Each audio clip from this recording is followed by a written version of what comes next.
Welcome to episode 149 of Real Health Radio. You can find the links talked about as part of this episode at the show notes, which is www.7, so the word all spelled out, seven-health.com/149. Welcome to Real Health Radio. Health advice that's more than just about how you look. And here's your host, Chris Sandel.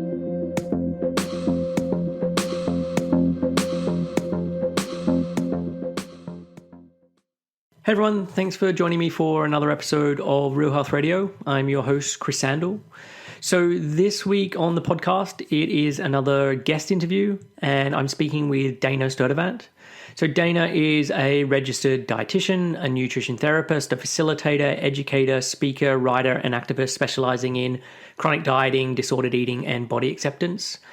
As a certified Kripalu yoga teacher, Dana draws from her yoga teacher experience to incorporate mindfulness and self-acceptance practices into her conversations about food, body shame, health, and healing. After becoming a member of the Motivational interviewing network of trainers in 2002, Dana has traveled around the country helping thousands of professionals in the art and science of behavior change counseling. As a speaker and writer, Dana advocates for compassionate, weight-neutral self-care and offers supervision, training, and consultation for helping professionals. Her work has been featured in Self, Real Simple, Huffington Post, and the New York Times.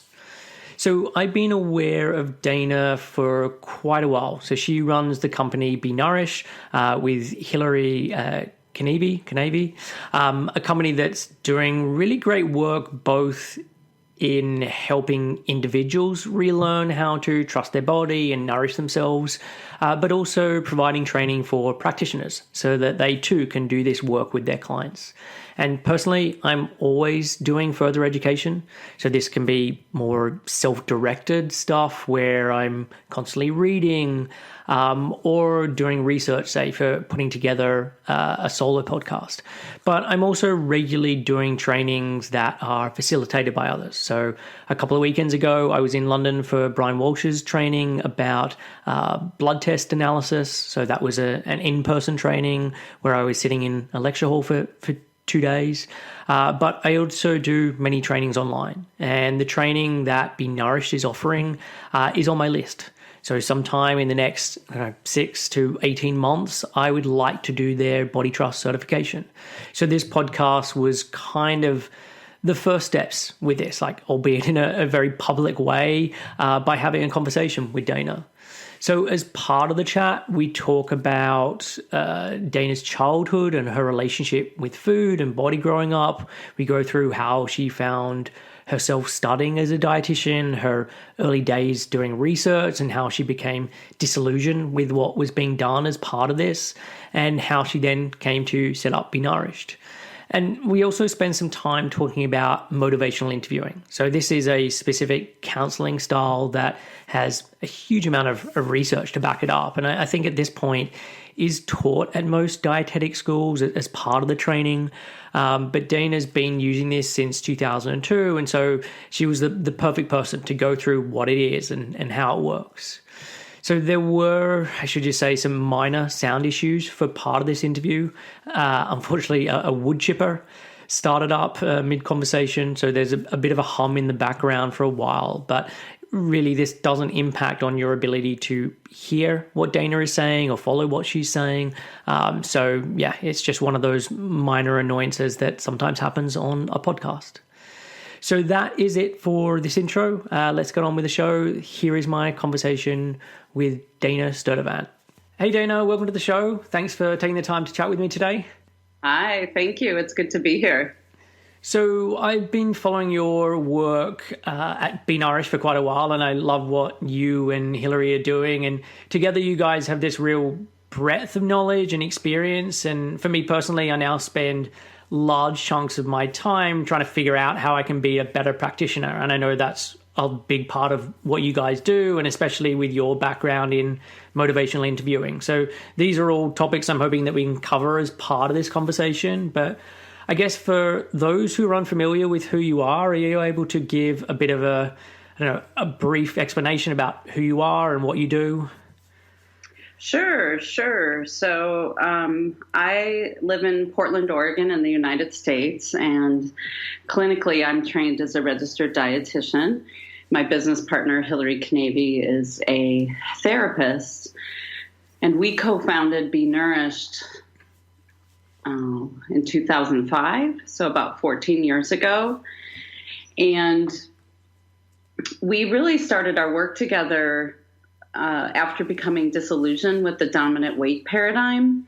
We both were starting to feel unethical in our work and really wanted to offer people a different conversation about their health and bodies and weights and food and nutrition.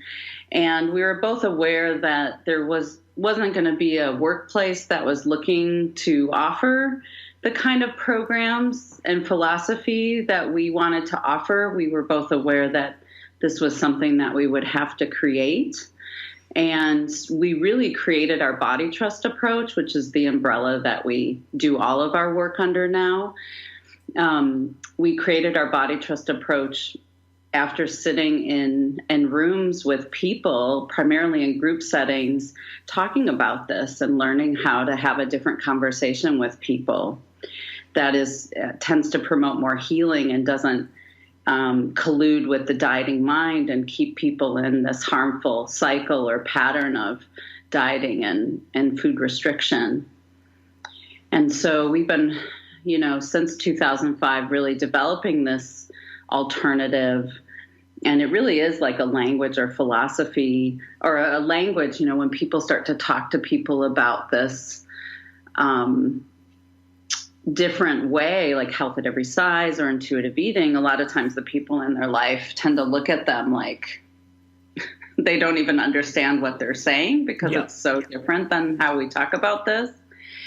And they often say, well, that's never going to work because they think people are doing it to lose weight. And so yeah, that's a little bit about how I came to do this. I can talk a little bit about the research job where I became disillusioned, if that would be helpful. Yeah, that would be good. I mean, we could even go back like very, very far and start like when you were younger. Like what was food like for you growing up? What was eating like for you growing up? Yeah, so I grew up in a household. I grew up in the Midwest of the United States, and I grew up with parents. Hillary says I'm like a unicorn because I grew up with a mom that, she certainly, grew up as a woman in this culture and had some body dissatisfaction. It just didn't take up a lot of space in her life, and she didn't really expose us to it. She really, it was something we were, I don't know if it was she consciously protected us from it, but it just wasn't something that was talked about in my household. And we grew up with kind of probably a pretty typical American diet. My parents weren't especially health conscious. We had a variety of food in the house, including sweets and Little Debbie snack cakes. And, my mom always cringes when I talk about this on podcasts, but, the bottom shelf of our refrigerator were Coke bottles, back in the day, but I don't think we didn't get Coke in cans back then, but we had Coca-Cola bottles that were probably those, 24-ounce bottles that we drank. And, my mom cooked a lot at home. We ate a lot of family meals at home. We didn't eat out a lot. We didn't live in a town where that was really, there weren't a lot of choices to do so. And my parents, economic stability allowed for my mom to be home. And so she cooked for us a fair amount. So we ate family meals together. And so I wasn't really exposed to a lot of diet culture growing up. And again, my business partner, Hillary, says I'm like a unicorn. And, I was socialized female in this culture. And I, in hindsight, looking at doing this work for so many years, it's become really clear to me that regardless of what happens to us over the course of our lifetime, simply growing up a woman in this culture is traumatizing, and it impacts our relationship with food and our bodies. And so I, of course, as I aged and hit puberty and had weight gain, I remember laying in bed thinking, tomorrow I'm not going to eat and I won't ever eat again. And of course, the next day I woke up and ate, and I didn't really follow through with those plans.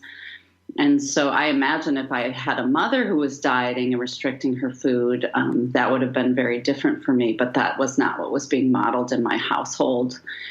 And so I played, I had a lot of thoughts. I didn't like my body. I was teased about my size growing up. And particularly in high school, I was teased a fair amount about my size.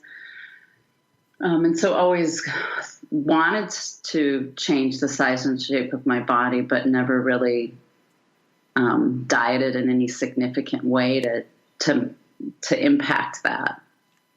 And you mentioned about your mom. Have you had conversations with her subsequently and sort of discovered why she was like that? I mean, it's really interesting hearing you say that, because I grew up with a mother with a very similar temperament, and I don't remember any diet talk when I was growing up. I don't remember her ever going on any diets. I don't remember her talking badly about her body. And so, yeah, it's just interesting to hear that from you, and just wondering if you've had conversations and why she is the way that she is. Yeah, she, I think she didn't grow up with a mom who spent a lot of time focused on this. Yeah. There's a wood chipper right outside, Chris. I don't know if you can hear that. I can hear a little bit, but it's okay. It's okay. So yeah, my mom didn't grow up with a mom who was dieting and felt a lot of body shame.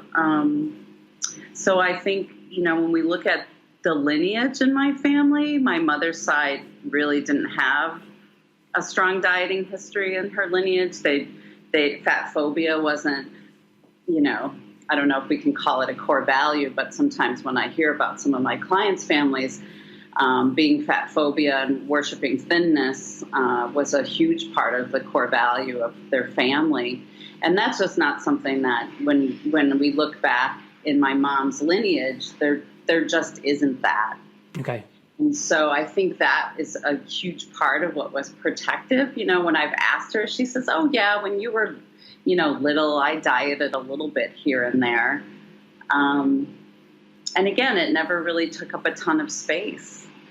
I think my dad's mother was a little bit more of a dieter. And so because, my dad was her son, I think it didn't get passed down. I've never asked my aunts on that side of the family if they felt like what their life was like. But I did, recently I came across some letters when my grandmother on my dad's side passed away. My parents went through all their stuff, and they found all these letters that I had written to my grandmother over the years, and she had saved all the letters I had ever written her. Wow. Which is pretty remarkable. And I wrote her a fair amount in college. And when I came across some of the letters in there, they were a bit cringeworthy because, one, I was in dietetics and studying nutrition, and one of the letters even said, I'm studying nutrition because I want to tell people how they can eat better. And there was so much judgment. Oh my gosh, I cringed.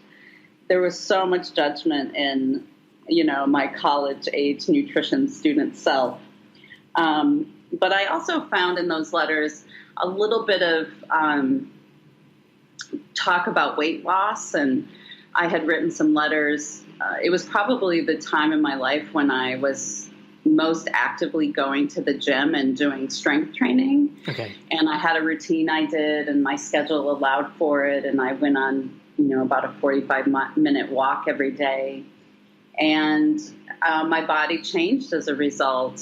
And I don't I don't consciously remember weighing myself, but in my letter to my grandmother, I said, I'm hoping to lose like 10 more pounds or something. And I was like, that's really interesting. I don't even remember, focusing on weight, but clearly I was focused on it.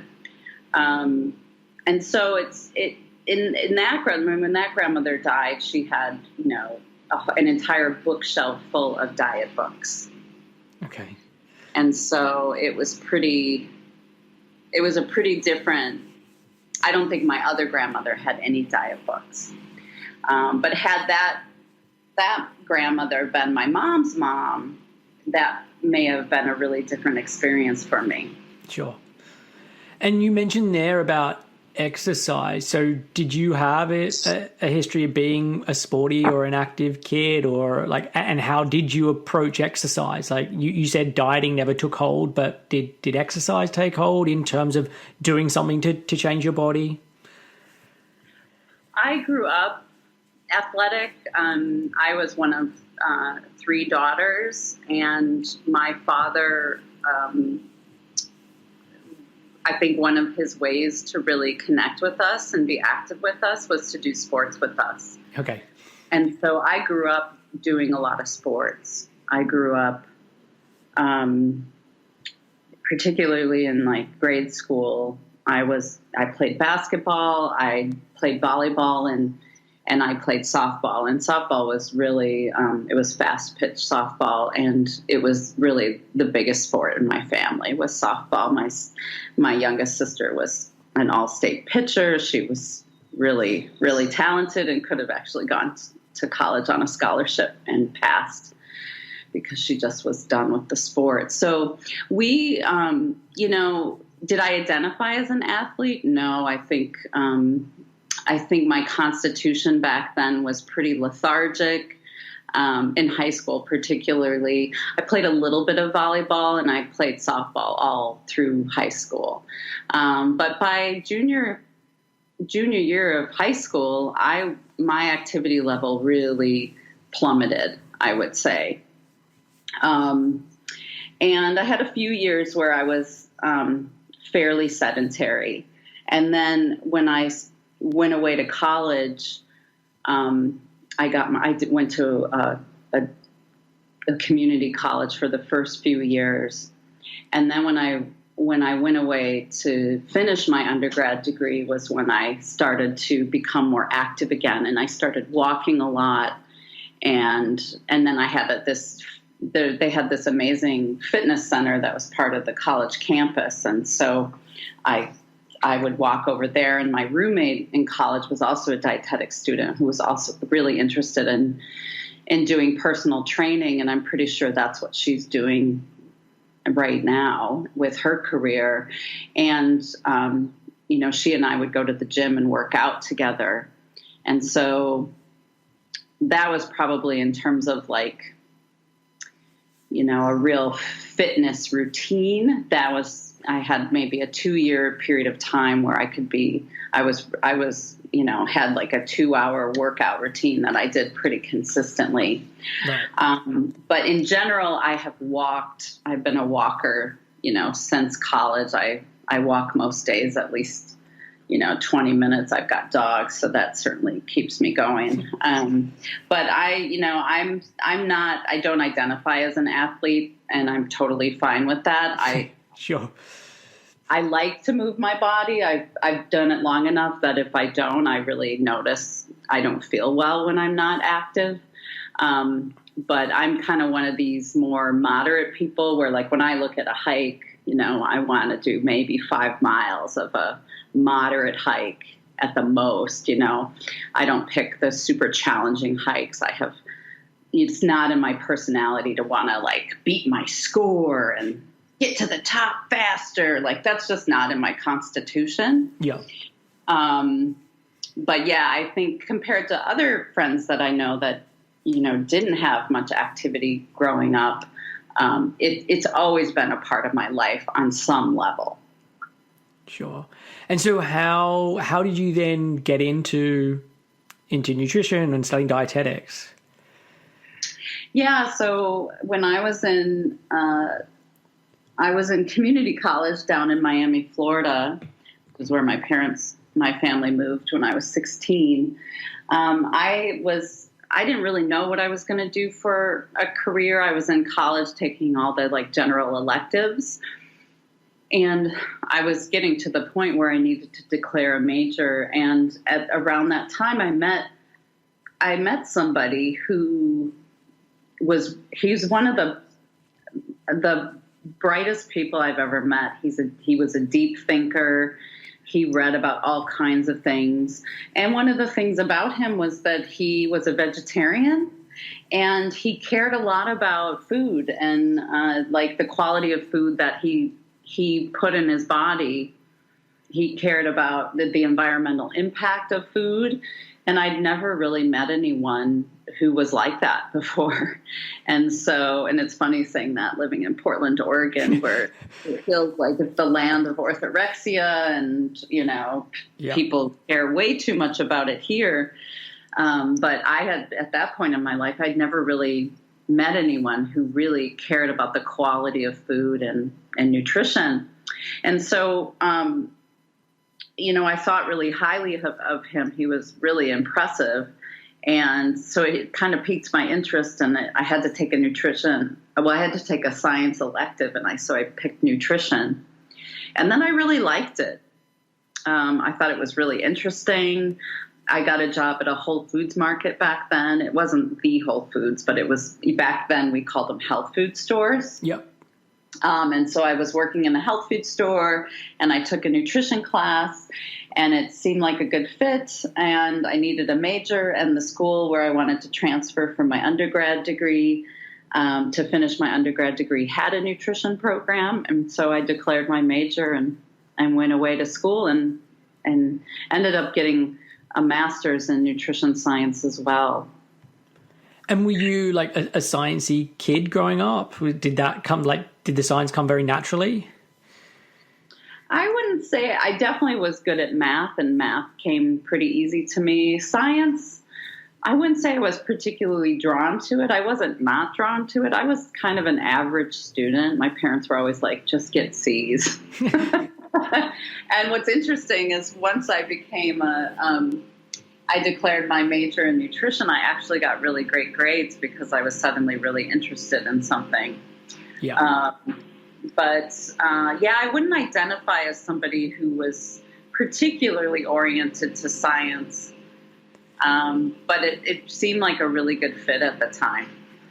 And you said about when you started studying, you were then also working at the health food shop. So what happened in terms of your eating during that time? Because if I reflect on when I went to college, to study, you go through all these phases, or at least I did. You go through a phase where this is bad, so I'm not eating this, and now this is the best thing in the world, so I'm eating more of that. And my eating really chopped and changed depending on what I was reading until it kind of then came out the other end and became more normal again. So what happened in terms of your eating as part of studying? Yeah, around that time I became vegetarian. I had read a book about the environmental impacts of the meat industry, and really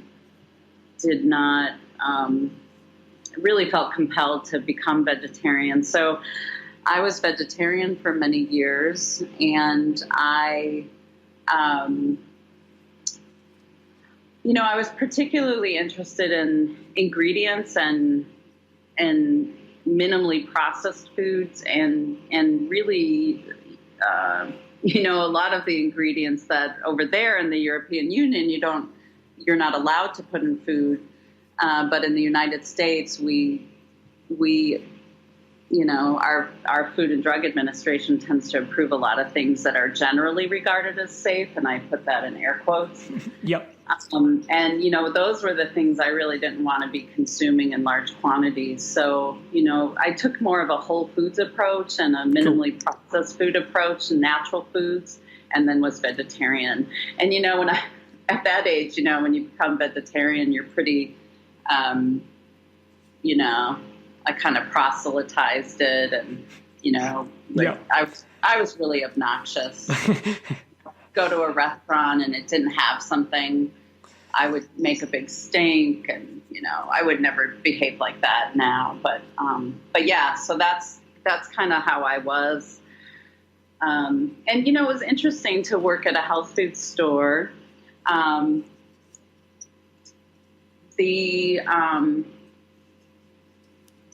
would interact with people who had all kinds of strong opinions about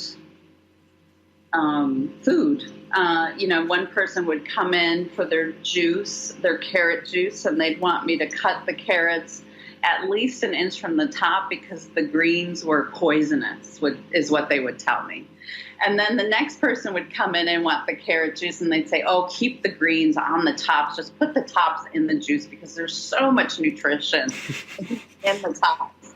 And so you'd have this, you could see how conflicted people were. Like, people had different food philosophies. The macrobiotic people thought the raw food people were wrong, and the raw food people thought the macrobiotic people were wrong. The paleo people nowadays think the vegans are wrong. The vegans think the paleo people are wrong. Then there's these vegan paleo people, which I don't even know how you do that. And so it just became really clear to me that there was no one way of eating that everyone was going to agree upon was healthy. Yeah. And there was probably no one way of eating that everyone could agree upon that would make every single person on the planet feel better. Yeah. And I completely agree with that. And I think there is a lot to be said for individualization and getting people to start to listen to their body and what do they both enjoy eating, but also what do they notice helps them to feel better and kind of all of the stuff that you now, I imagine, focus on with clients. Yes. Yeah. And I tell my clients that we're all allowed to have a personal food philosophy. But the way they feel their best and the way of eating that makes them feel their best may be really different than the way of eating that makes me feel my best. Yeah. And, part of, body trust work is coming home. It's a homecoming. And it's really about people starting to listen to their bodies and to see what helps them feel their best. And I think when we focus too early on nutrition and quote unquote healthy eating, it's really disruptive to the healing process. Yeah. And I agree with that. I've kind of got into a habit with clients of talking about, like, imagine if you had amnesia about everything you've heard about nutrition, and let's just start from the basics and then the ground up of, like, how do you feel after you eat this thing? And starting to just start, like, noticing patterns, starting to pay attention, etc., so that they're more in their body than in their head. Yes. Yeah. And even teasing out, some of the psychosomatic impacts that, it's like if you think something's going to bother you and you're sitting after eating something, riddled with guilt and shame and freaking out that this food is going to make you feel bad, it can sometimes be hard to tease out. Is it really the food that's making you feel bad? Yeah. Is it your belief that this food makes you feel bad? Or is it the shame and guilt that you're experiencing what you're identifying as feeling bad? So there's a lot to tease out in that. Yeah. And it's a really important part of healing. It's really uncomfortable part of healing too for people. Definitely. And that's why this is just not a quick process. It takes time for people to be able to do those things. And there's kind of an order of where someone can start and what's going to come later on, just because it takes more of a foundation to be able to do certain things. Yes, absolutely. And, it's when people are breaking up with diet culture and divesting from dieting, they, they don't trust themselves. They're used to a quick fix. You know, they're used to, I always tell my clients, you know, when you go on a diet, you know, within half an hour if you're doing it or not. This work is not at all like that. When you're used to, you know, you've had all these training wheels as you've grown up and been indoctrinated into the dieting mind and a dieting way of thinking about food and eating. It makes sense that people feel like they're flailing without all the rules and without all the boundaries that are put in place by whatever provider they're working with. And it would make sense that they wouldn't trust themselves either. Yeah. And so when you came out of your training, I mean, how long did it take before you hit that breaking point that you alluded to right at the beginning of this conversation? I would say it was probably, I was hired in research to work in the dominant weight paradigm on a research study helping people lose weight, and particularly interested in helping people keep the weight off long term. And, you know, when I was hired for this study, nobody on the research study, including myself, believed that we were promoting dieting. We were all aware that dieting didn't work, and we really believed that we were promoting healthy lifestyles. And I put that in air quotes, healthy lifestyles. Yeah. And it was probably about, you know, these researchers had used the 6-month weight loss intervention for close to 20 years. And the intervention, you know, quote unquote, worked, and that people did lose weight for the initial 6-month period.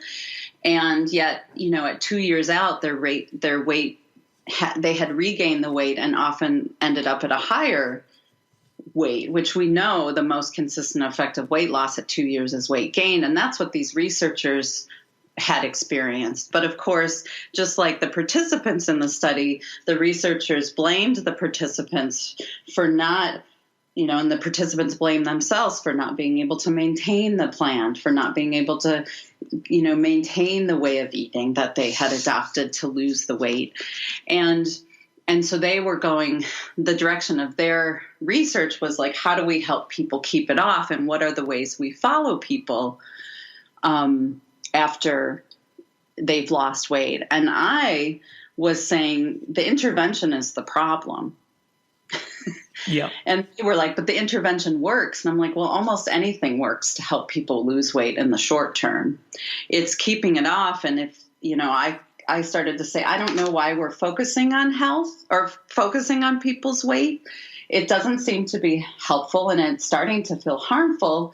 And you know, if we focus on health and self-care, we can trust people's bodies to sort the weight out. We don't need to focus on the weight.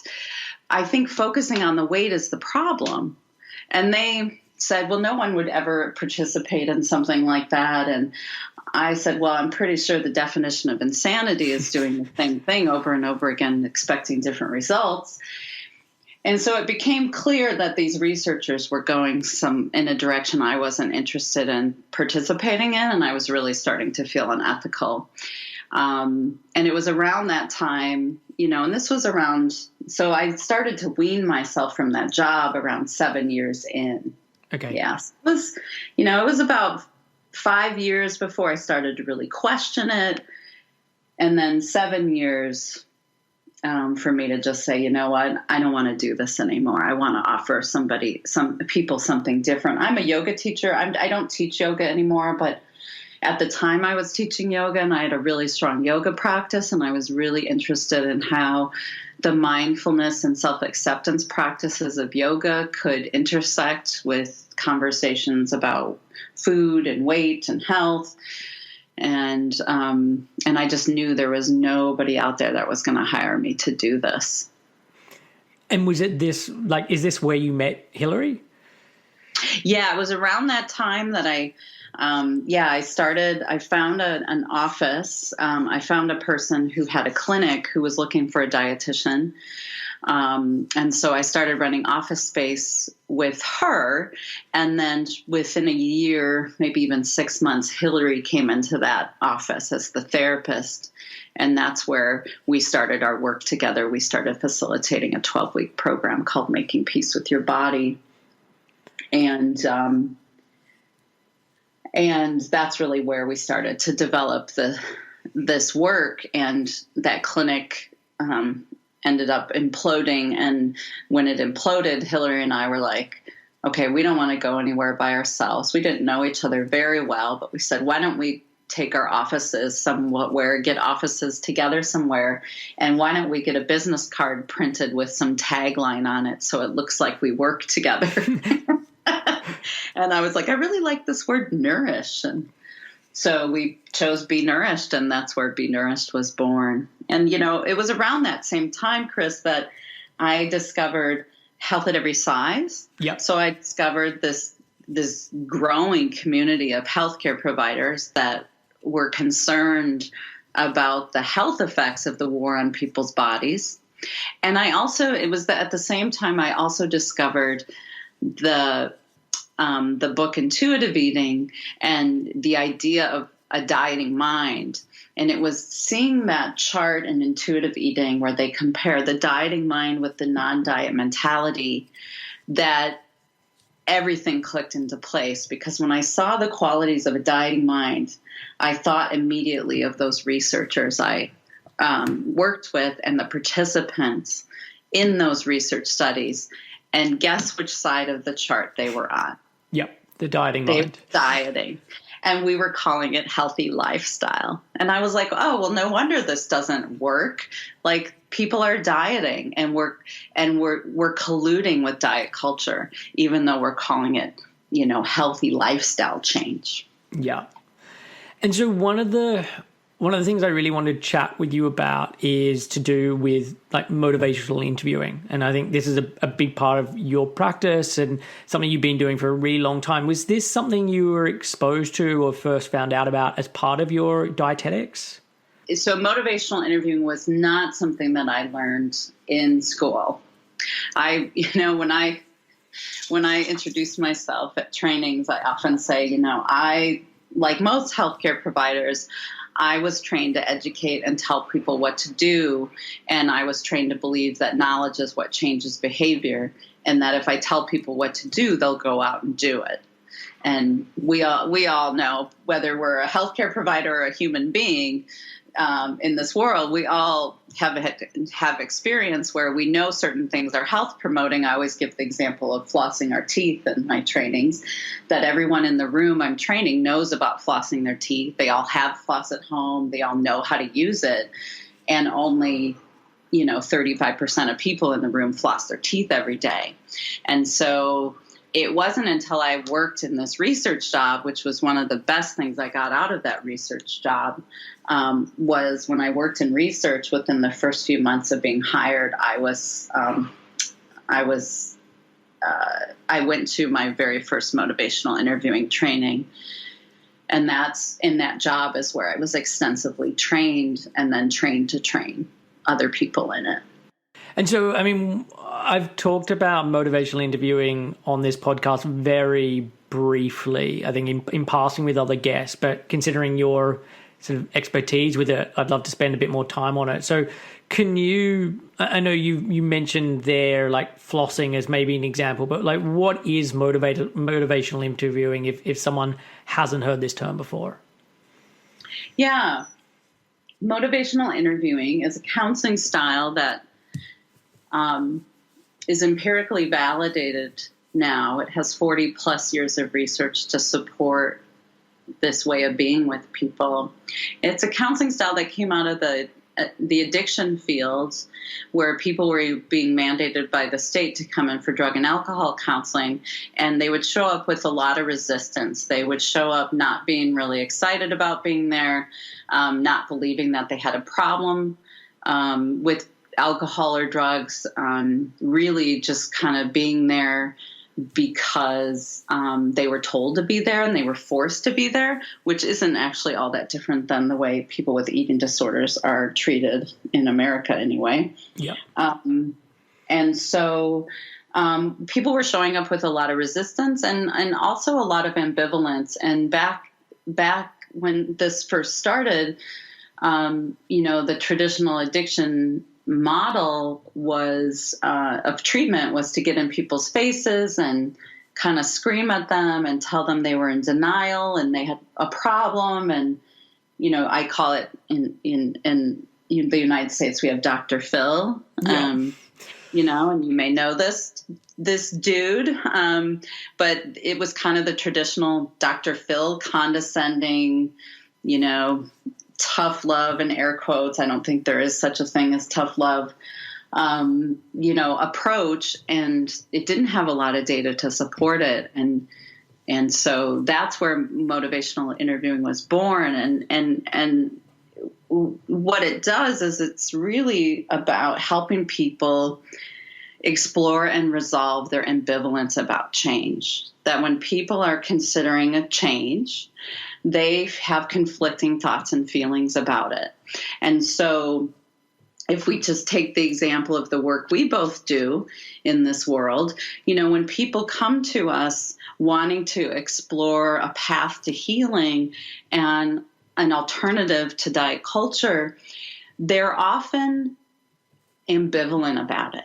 They're they're straddling. I say my clients have one foot in Weight Watchers and one foot over here in Body Trust, Be Nourished work.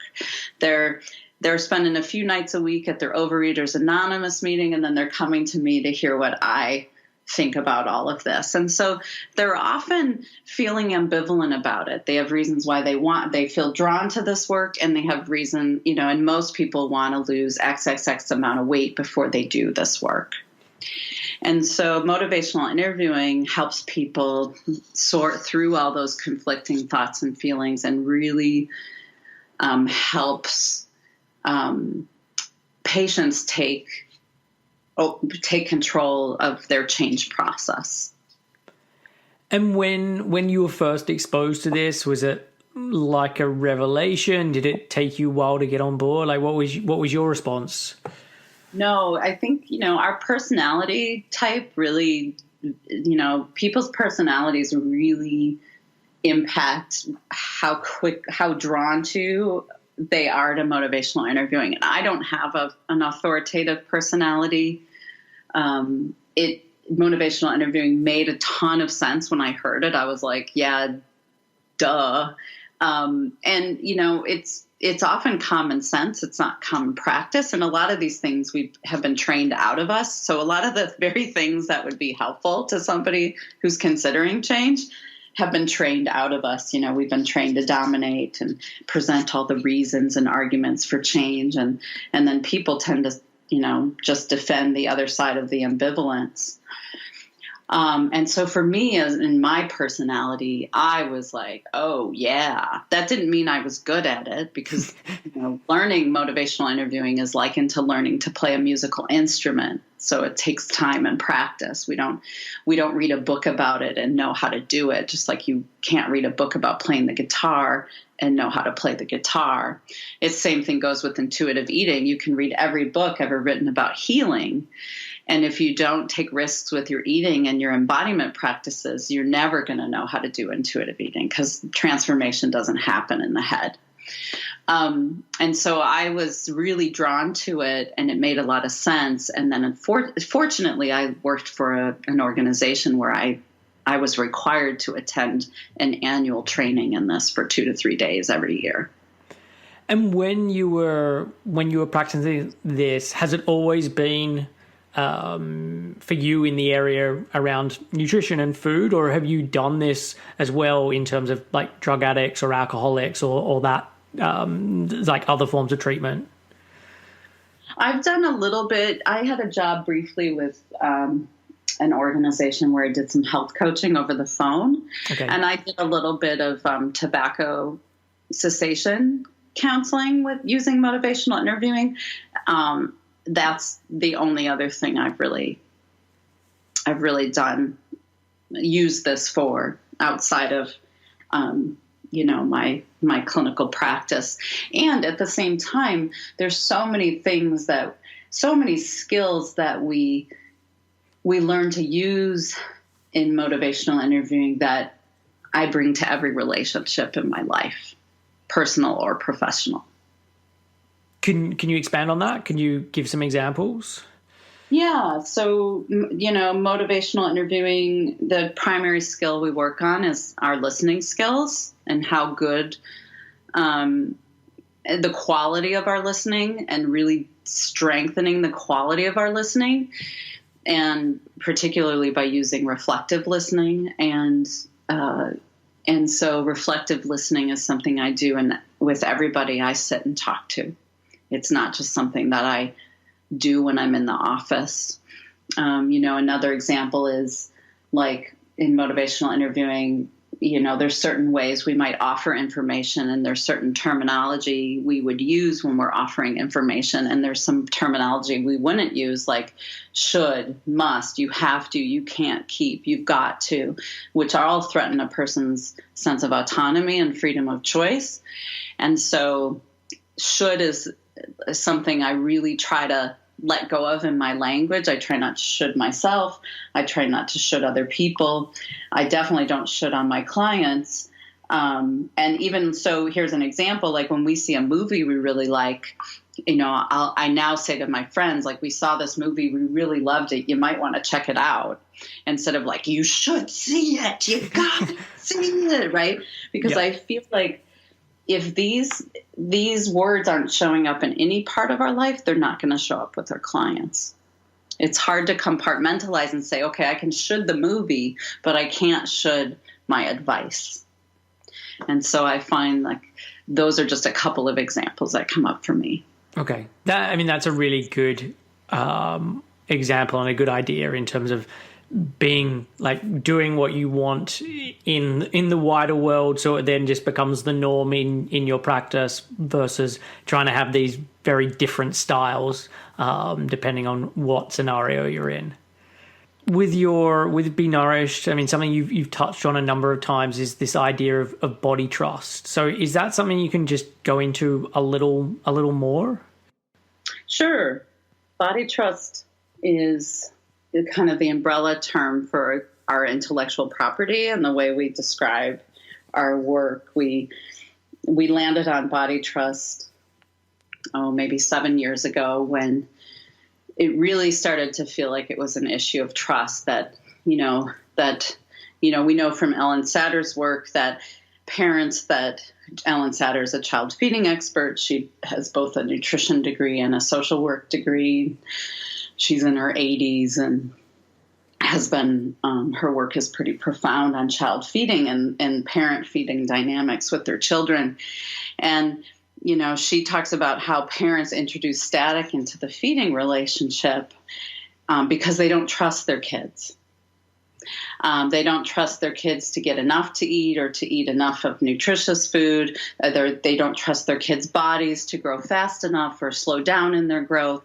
And so she says when parents have an agenda about their children's bodies or about their children's food intake, they introduce static into the feeding relationship and often do more harm than good. And that all boils down to an issue of trust. So we grow up around adults who don't trust our bodies. We often, by the age of 10, get indoctrinated into this mechanistic way of thinking about the body, that it must be tightly controlled, that, the way the culture talks about food, you'd think one day of eating had the power to heal or kill you or make you gain or lose weight.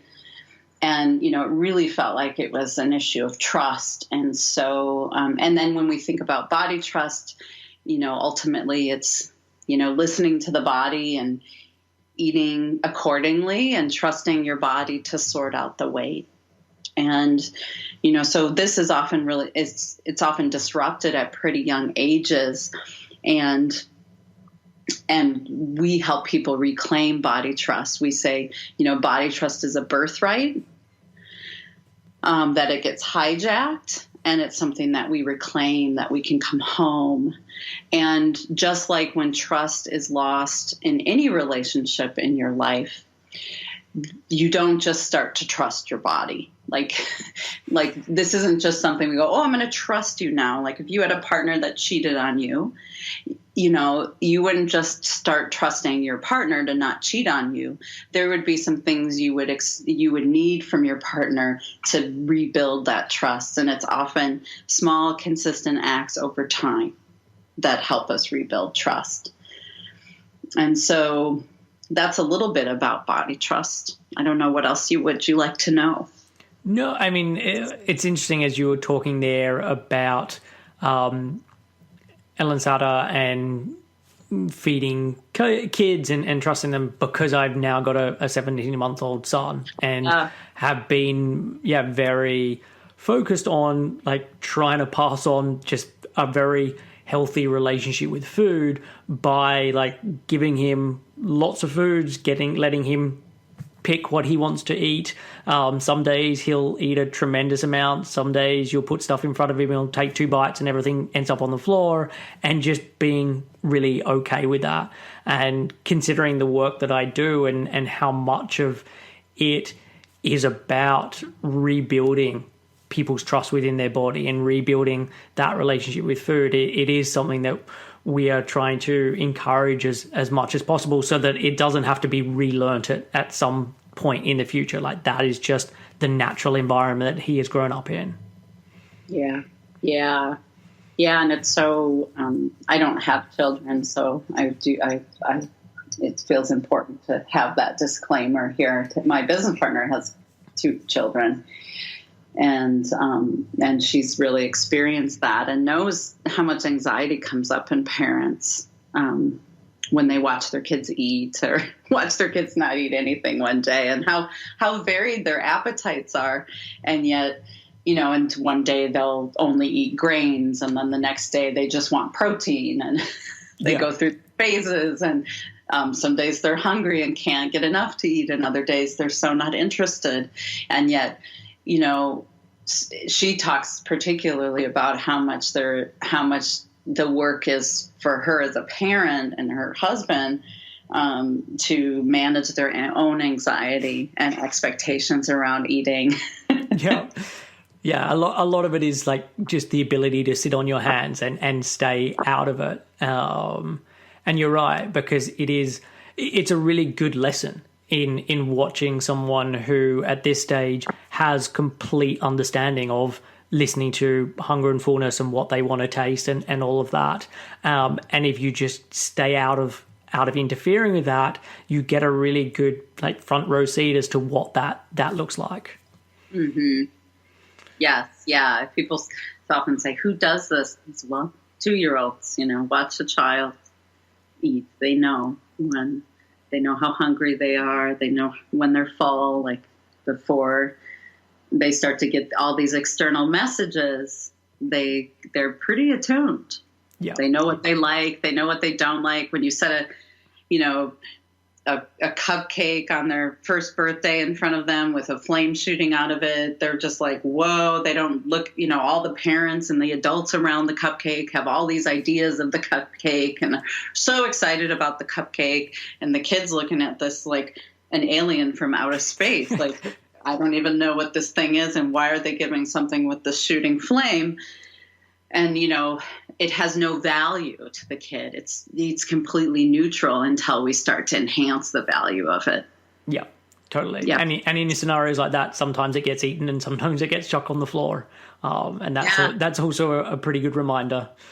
Yeah, that sometimes they'll eat a bite and sometimes they'll eat half of it, and sometimes they'll throw it to the dog. And, you know, I give, you know, the example then, if they throw a cupcake down to the floor, like 2 adults at the party will die for the cupcake, you know, but the kid could care less. And that's really that process of neutralizing food and eating as part of that unconditional permission to eat piece is, I think, so hard for people, you know, who've been dieting for so long and don't trust themselves. Yeah.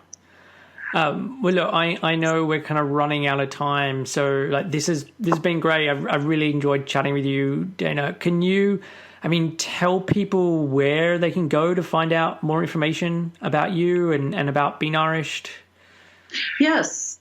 We have, you can check out our website, the active phrase Be Nourished, so benourished.org. I'm sure it'll be in the show notes. Yeah, you will. We have, we have a page about Body Trust that if you're wanting to know more about our Body Trust philosophy, you might check out the About Body Trust page. If you sign up for our newsletter, we send out a 12-page workbook on body trust, which is a great way to explore a body trust approach and get to know a little bit about our philosophy and the way we talk about this. And it's a great way to know if you want to do more. We do offer a 6-week e-course called No More Waiting, the Body Trust e-course. And we offer that, 5 to 6 times a year. So that's an opportunity to work with us online, and you can do that from anywhere in the world. And then we offer some retreats occasionally, as well as trainings for providers, and you can find all of that on our website. We're also active on social media. We have an account on Instagram and Facebook and Twitter, so you can find us there as well. Perfect. Well, look, I will put all of those links in the show notes. But yeah, thank you once again for coming on. This has been really lovely. Thank you for having me, Chris. It's been nice chatting with you. Thanks for listening to Real Health Radio. If you are interested in more details, you can find them at the 7 Health website. That's www.7health.com.